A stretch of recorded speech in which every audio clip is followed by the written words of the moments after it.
I have had a lot of questions on social media lately about how did I get my waist so small? How do I shrink my waist? Hashtag waist goals. What do I think of waist training?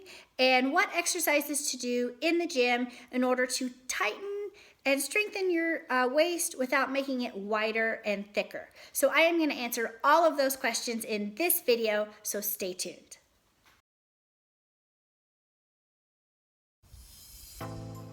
So y'all have to watch this. I'm pretty sure that my dog is actually a bunny rabbit. Or in his former life he was a bunny rabbit. Watch this.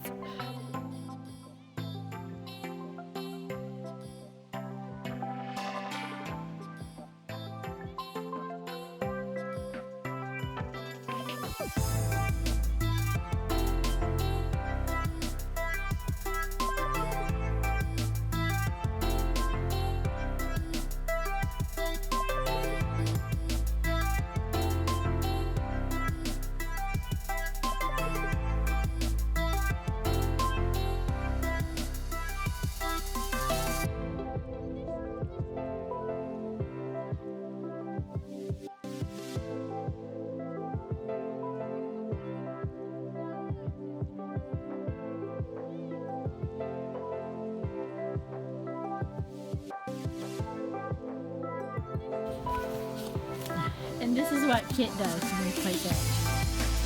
Kit! What are you doing?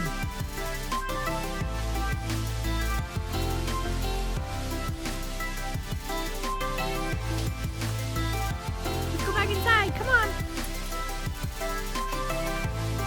Come on.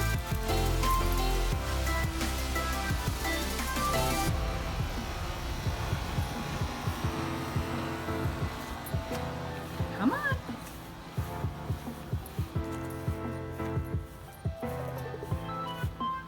Come on.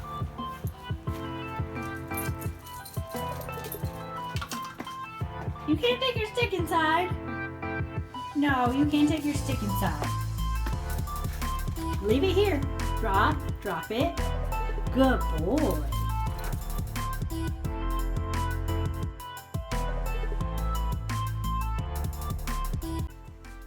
First off, the most common question I get on social media is, what does your waist weigh?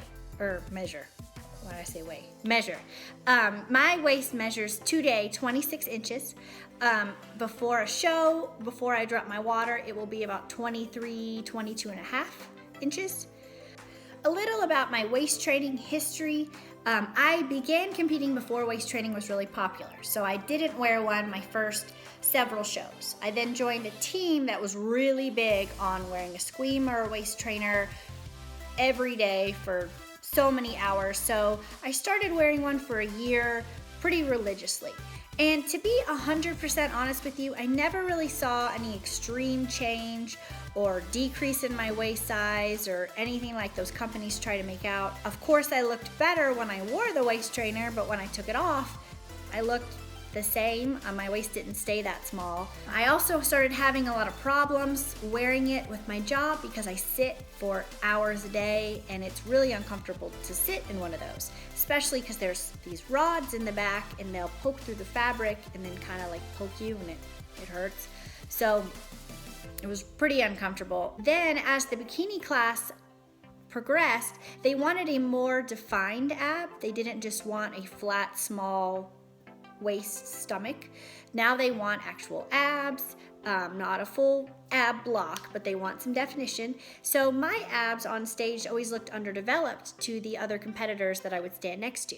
So I stopped wearing my waist trainer about a year and a half ago, and the next show I did, my abs looked the best they ever have.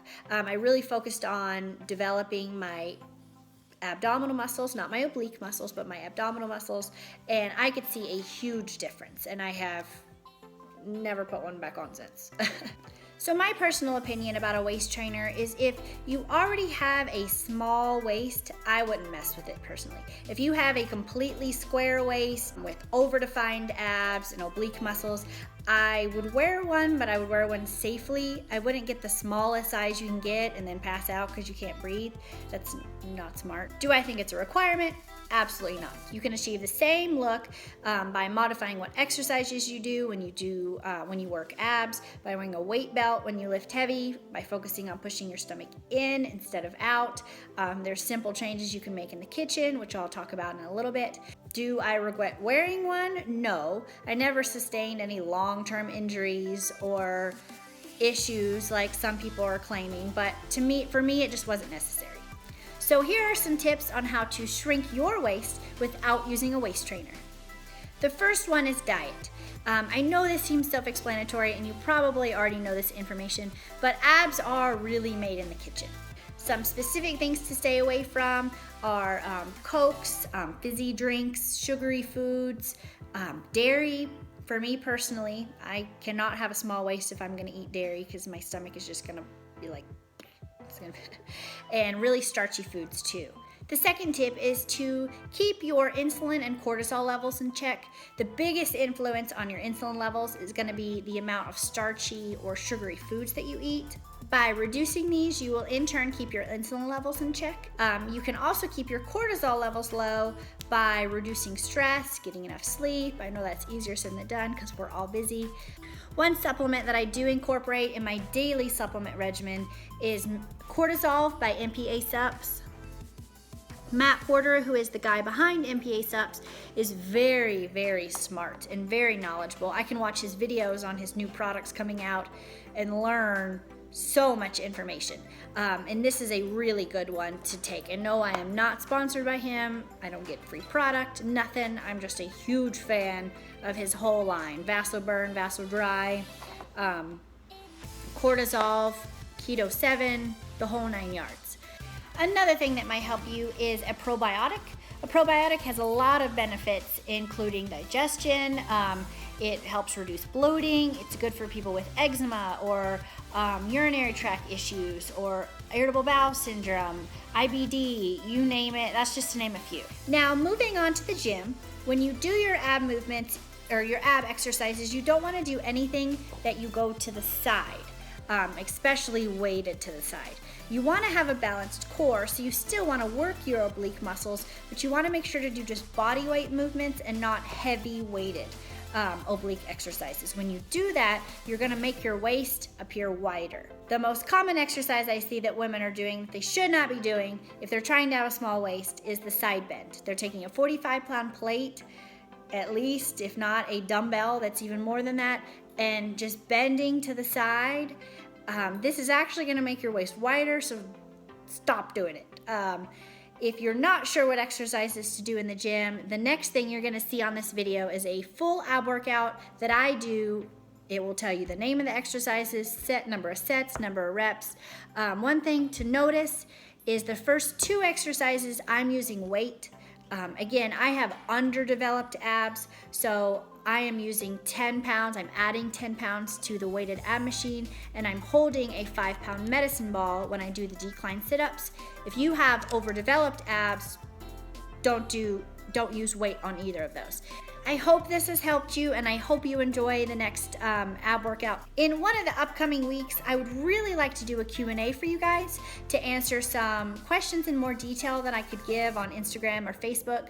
So if you have any questions for Bo and I, the two of us together will be doing this Q&A. So leave your questions below in the comments. You can send them to me on Instagram, or you can email them to me, Emilybweissfit@gmail.com.